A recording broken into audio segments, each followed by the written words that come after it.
அழகுபடுத்திக் கொள்வாங்க. எனக்கு சொல்றேன், பார்க்கறதுக்கு நீட்டா இருக்குது தப்பே இல்லை. ஆனா மற்றவங்களை பாவத்துக்கு நேரா நடத்துக்கிறது தான் தவறு. அதுதான் தேவன் எதிர்க்கிறார். நான் மறுபடியும் சொல்றேன், ஆண்டவர் பாவியை நேசிக்கிறார், பாவத்தை அல்ல. நீங்க எப்போதும் ஞானமா நடந்துக்கணும். உங்க இருதயத்துல எப்போதும் வேத வசனம் பதிக்கப்பட்டிருக்கணும். இந்த வசனம் தான் நான் பார்க்கிற பார்வை சரியா இருக்கணும். என் செவியானது, நீங்க ஈஸியா சொல்றேங்க, உங்க பார்வை சரியில்லைன்னா உங்க வாழ்க்கையில கர்த்தருடைய ஆசீர்வாதம் வராது. மனுஷனை முதல் பாவத்துல தள்ளுறது என்ன தெரியுமா? பார்வை. ஈஸியா சொல்றேன்,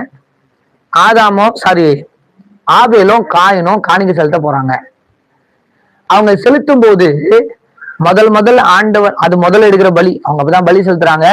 அவங்க என்ன பண்ணாங்க, காயின் வந்து காய்கறி எதுவுமே வைக்கிறான், ஆபேல் வந்து ஆட்டுக்குடி என்ன பண்றான், பலியிடுறான். எல்லாமே கரெக்டா போயிட்டு இருக்கு. ஆனா காயினுடைய முகம் வேறுபடுகிறது, அவன் பார்வை மாறுது. இன்னைக்கு சொல்றேன், ஒரு ரகசியத்தை உங்களுக்கு நான் சொல்றேன், உங்க இருதயத்துல வசனம் இல்லைன்னா உங்க பார்வை தப்பா இருக்கும். உங்க இருதயத்துல வேத வார்த்தை ஆழமா